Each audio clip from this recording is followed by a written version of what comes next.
இந்த பரக்கத்துக்கு இன்னொரு கண்டிஷன் என்னன்னு கேட்டா, எதை அல்லாஹ் தந்தானோ அதை மனசால புரிந்து கொள்றேன்னு நினைக்கணும். குறை சொல்லிவிட்டு பரக்கத்தை எதிர்பார்க்க கூடாது. அதுல திருப்தி அடையணும். சரி, அல்லாஹ் இதுதான் நமக்கு தந்திருக்கிறான், இது அல்லாஹ் தந்தால் இது நம்ம தேவையை நிறைவேற்றுவான், கண்டிப்பா இதுக்குள்ள அவன் நமக்கு எல்லா காரியத்தையும் பூர்த்தி செய்வான்.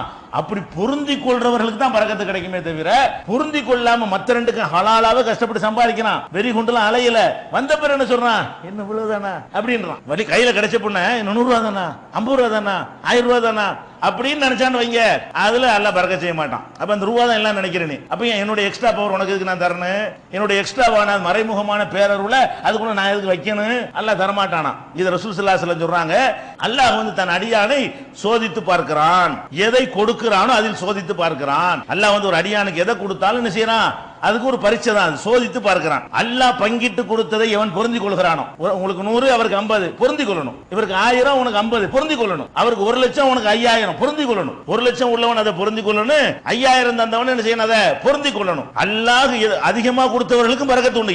கொஞ்சத்துக்கு தான் பரக்கத்து நினைக்காதீங்க, கோடிக்கணக்கில் கொடுத்தும் அதுல என்ன செய்வான், அல்லாஹ் பரக்கத் செய்வான். அப்ப அல்லாஹ் எதை பங்கு போட்டு நமக்கு தருகிறானோ அதில் பொருந்தி கொள்வார்களேயானால் அதில் தான் அல்லாஹ் அவனுக்கு பரக்கத் செய்வான். மனசுல தான் எல்லாம் அடங்கி இருக்கு. பாத்தீங்கன்னா இந்த பரக்கத்து எங்க அடங்கி இருக்குது, மெட்டீரியல்ல இல்ல பரக்கத்து, மனசை நம்ம எப்படி வச்சிருக்கிறோம் பொறுத்தா அந்த பரக்கத்து நமக்கு கிடைக்கும். அப்ப நம்ம என்ன செய்யணும், அல்லாஹ் நமக்கு எதை தந்தானோ அவனுக்கு எல்லாம் தெரியுமா இல்லையா, நம்ம தேவை தெரியுமா இல்லையா, நம்ம கஷ்டம் தெரியுமா இல்லையா, அவன் தான் நமக்கு பங்கு வச்சு தர்றான். அப்ப நம்ம கேட்காமல எல்லாம் விளங்கி இருக்கிறவன் இவ்வளவுதான் உனக்கு தர்றான்னு சொன்னா அதுல காரியம் நிறைவேறும். அவன் தந்தா கரெக்டா தருவான், அவன் தப்பா தரமாட்டான். அப்படி நினைச்சு சொன்னா அது நான் யாருன்னு எல்லாம் காட்டிடுவான். அந்த இடத்துல என்ன செய்வான், இப்படி நினைச்சீல இந்த பாடுறா காட்டுறேன், அந்த காசுக்குள்ள உன் தேவையை பூர்த்தி பண்ணி காட்டுறேன்னு சொல்லி அல்லாஹ் அதுல பரக்கத் செய்வான். அதை தாராளமா விசாலமாக ஆக்கி விடுகிறான். யார் அல்லாஹ் கொடுத்ததில் திருப்தி அடையவில்லையோ அதுல அவனுக்கு பரக்கத் செய்யப்படாது.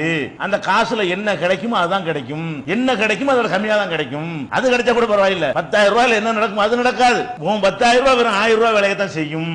அதே நேரத்தில் நீ புரிஞ்சு கொண்டாயானால் உங்ககிட்ட 500 ரூபாய் 10,000 ரூபாய்க்கு உள்ள ரிசல்ட் என்ன செய்யும், தரும் என்று நபி ஸல்லல்லாஹு அலைஹி வஸல்லம் அவர்கள் இந்த 3 கண்டிஷன் நமக்கு சொல்றாங்க பரக்கத்துக்கு. இது முஸ்னத் அஹ்மது நூல்ல 19398வது ஹதீஸாக பதிவு செய்யப்பட்டிருக்கிறது. இதெல்லாம் ரசூல் ஸல்லல்லாஹு அலைஹி வஸல்லம் அவர்கள் நம்ம உள்ளதை கொண்டு போதுமாக்குவதற்கு சொல்லித்தர ஒரு வழி.